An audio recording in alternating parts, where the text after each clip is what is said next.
Bonjour chers élèves, notre séquence d'aujourd'hui porte sur les fractions irréductibles. Ainsi chers élèves, comme la séquence passée où nous avons parlé de PPCM et de PGCD, de deux nombres entiers naturels, aujourd'hui nous allons aborder les fractions irréductibles.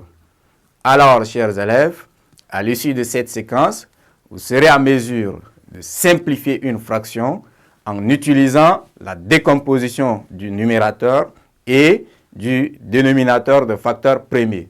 Ensuite, vous serez aussi capable de reconnaître une fraction irréductible.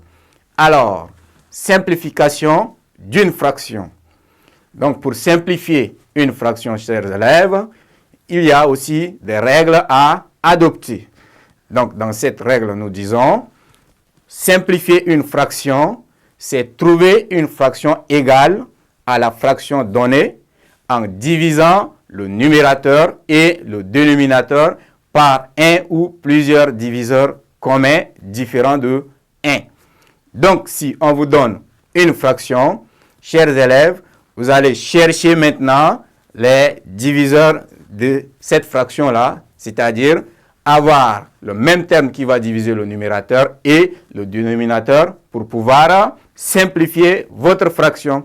Exemple, on nous demande de simplifier cette fraction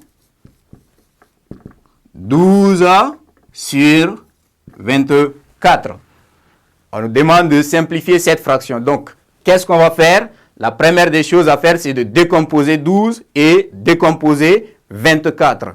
Donc, là, 12 sur 24, comme on a vu dans le PPCM avant comment décomposer, nous allons avoir ici 2 fois 2 fois 3. Le tout sur 2 fois 2 fois 2 aussi fois 3. Là, 2 fois 2 c'est 4. 4 fois 3 c'est 12. Ensuite, 2 fois 2 fois 2 c'est 8 et 8 fois 3 c'est 24. Donc, qu'est-ce qu'on fait? On simplifie 1, 2 en haut, 1, 2 en bas. Ensuite, 1, 2 en haut, 1, 2 en bas.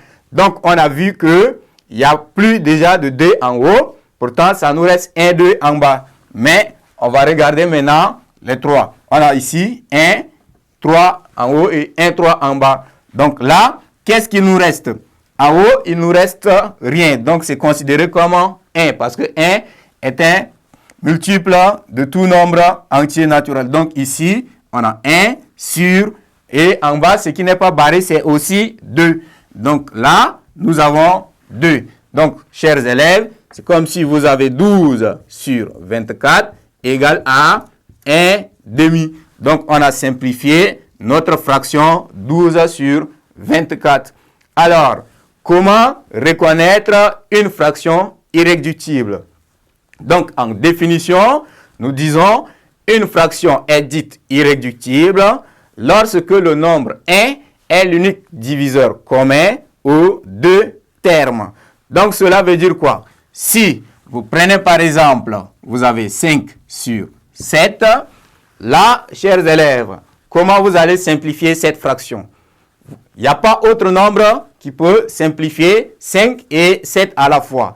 Donc, ici, comme nous avons aussi parlé de la notion des nombres premiers, 5 est un nombre premier parce que 5 ne peut être divisé que par 5 et par 1. De même que 7 aussi est un nombre premier.